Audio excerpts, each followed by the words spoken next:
Professor Mashelkar, Chancellor of Geo Institute, Dr. Deepak Jain, Vice Chancellor, dignitaries on the dais, graduating students, parents, faculty, staff, other guests present here today. First of all, a heartfelt thank you to GA Institute for inviting me for this very signal event. This is the first ever convocation of an institute which I know will one day be world beating because of the very way that it has been conceived. The vision that Sri Mukesh Ambani and Srimati Nita Ambani had of creating an institute that is something that will create a global benchmark has begun to take shape. And you, the first three batches, you're the ones who will be the flag bearers of the same. I know when we come to give a convocation address, you are supposed to tell certain things to this graduating students that will help them in their life going forward. It's difficult to do that after what Dr. Mashilkar has already told you. He's covered almost every single mantra there is. And if you can remember all of those, I know that you all will be very successful in life. But even then, to do my duty, let me tell you a story or two about what you can do in order to ensure that you make a place for yourself in this very uncertain world, but a world that is full of possibilities.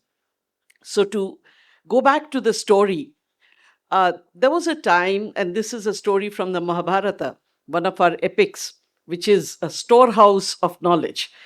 In this, Narada, who's supposed to be the messenger of the gods, asks Sri Vishnu that why is it that Yudhishthir, who's also a person who always gives a lot of things to whoever asks for it, is not called Data Yudhishthir, but it is Karna who's known as Data Karna.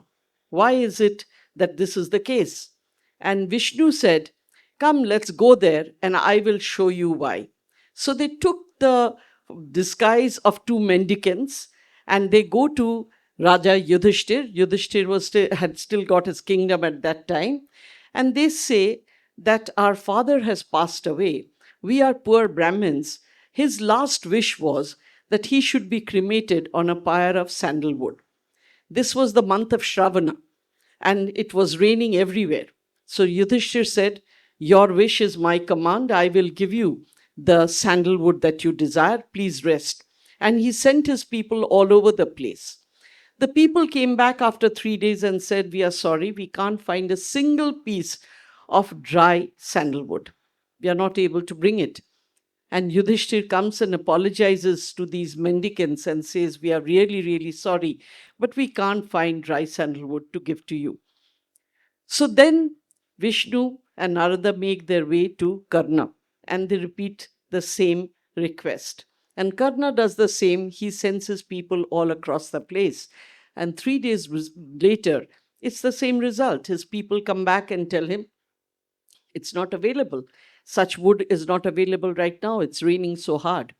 So Karna sits and thinks, and then he says, take down all the windows and doors of my house. They are all made of sandalwood, and give those to these mendicants because that is dry.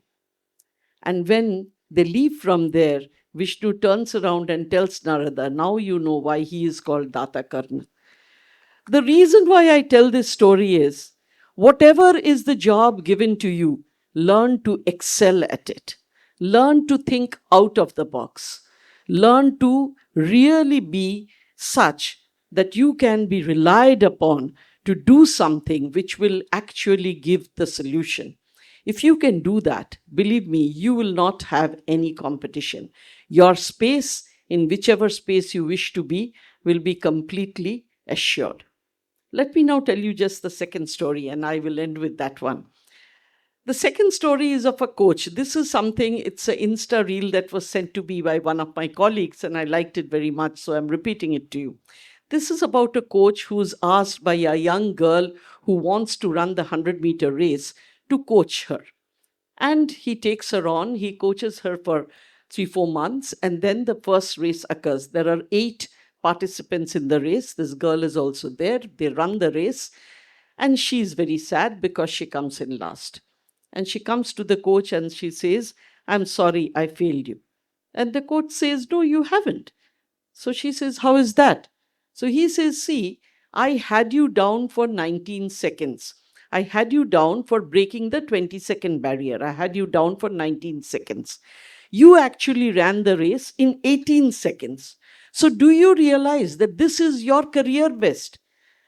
You may have lost in respect to others, but in respect to yourself, this is the best that you have done in your entire career. And so actually you have won this race. And the girl looks up and says, that's true, I've never run this in 18 seconds. Tomorrow I'm going to do better. And every other day from then on, whenever she could beat that 18 seconds barrier, even if it was 17.9 seconds, she would take one of the flags and do a victory lap around the track because she had bettered herself. And that's exactly what you all need to do. Every single day that you wake up, be a better version of yourself. It doesn't matter if it is by 0.01 seconds.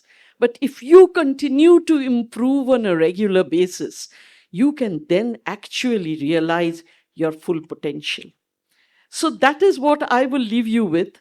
Excel in what you do. Become better every single day. And of course, the last but not least is something that's been told to you by all your teachers, by your chancellor, by everybody who's come here. Be a lifelong learner. The only way that you are going to make your place in this world, the only way you're going to make a mark, the only way when you come to my age and look back at your life and wonder whether you have lived it well, is if you become a constant learner. So with that, I can only congratulate you once more. Welcome to the world. Welcome to possibilities. And welcome to being a Geo Institute alumni who's going to hold the flag high and ensure that this institute is going to flourish more and more. Thank you.